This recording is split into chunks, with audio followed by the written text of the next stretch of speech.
जनसुरक्षा विधेयक 2024 रद्द करण्याच्या मागणीसाठी आज परभणी जिल्हाधिकारी कार्यालयासमोर जनसुरक्षा कायदाविरोधी संघर्ष समितीतर्फे भव्य धरणे आंदोलन करण्यात आले। यावेळी जिल्हाधिकारी मार्फत मुख्यमंत्री, महाराष्ट्र शासन यांना निवेदन सादर करण्यात आले।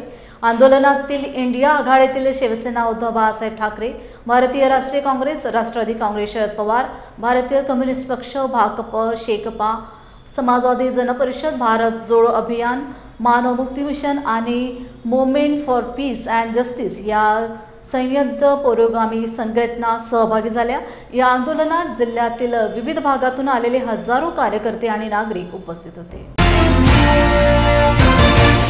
आणि या जनसुरक्षा कायद्याबद्दल आपल्या प्रास्ताविकामध्ये माधुरीताईंनी सविस्तर आपल्याला माहिती दिली, म्हणून मी जास्त वेळ न घेता शिवसेना उद्धव बाळासाहेब ठाकरे पक्षाचा जिल्हा प्रमुख या नात्यानं मी या आंदोलनामध्ये जाहीर पाठिंबा देतो। आणि आमचा पक्ष सुद्धा हा कायदा जोपर्यंत रद्द होणार नाही तोपर्यंत या महाविकास आघाडीच्या सोबत खांद्याला खांदा लावून आंदोलनात उतरल्याशिवाय राहणार नाही। आणि जोपर्यंत हा कायदा रद्द होणार नाही तोपर्यंत आपल्याला स्वस्थ बसायचं नाही। आपल्याला ही जी आपली लढाई आहे ही लढाई अधिक मजबूत कशी बनल आणि भाजपवाल्यांचा त्यांचा झोपडा साफ कसा होईल इथपर्यंतची लढाई आपल्याला लढायची। त्याच्यामुळे जे काही जनसुरक्षा कायदा आपण आज आपल्या परभणी जिल्ह्यामध्ये जसं आपण हा कार्यक्रम करतोय याच पद्धतीनं महाराष्ट्रामध्ये सगळ्या जिल्ह्याच्या ठिकाणी आज या कार्यक्रमाच्या निमित्तानं प्रत्येक कलेक्टर ऑफिस समोर, काही ठिकाणी तालुक्याच्या तहसील समोर, प्रत्येक ठिकाणी माणसं जमवून, कार्यकर्ते जमवून, आंदोलक जमवून हा कायदा परत घ्या याच्या संबंधीचा इशारा शासनाला हे सगळे लोक करतायत। या जनसुरक्षा कायद्याला विरोध करण्यासाठी आलेले सर्व आघाडीचे कार्यकर्ते, पदाधिकारी, बंधू आणि भगिनींनो, सर्वांची भाषण झाली। माझं भाषण रिपीट होणार नाही ते मुद्दा याची मी काळजी घेणार।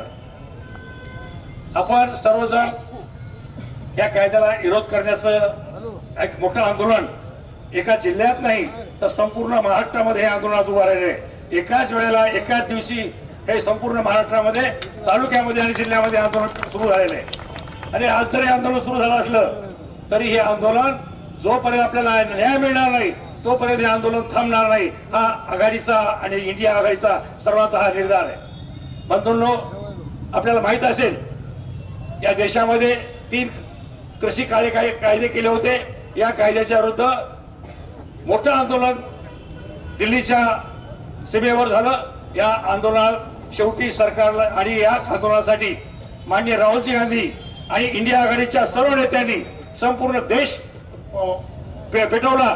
आणि ज्यावेळेस सरकारच्या लक्षात आलं की आता हे कायदे रद्द केल्याशिवाय पर्याय नाही आणि ते कायदे रद्द झाले। आज तीच परिस्थिती झालेली आहे। खरं म्हणजे कायदा जो असतो तो कायदा जनहिताचा असला पाहिजे, कारण कुठलाही कायदा जनतेला फायद्याचा असला पाहिजे। परंतु हे सरकार जनतेच्या फायद्याच्या ऐवजी जनतेचं नुकसान कसं होईल असे हे कायदे करण्याचा या सरकारनं चंग मारलेला आहे।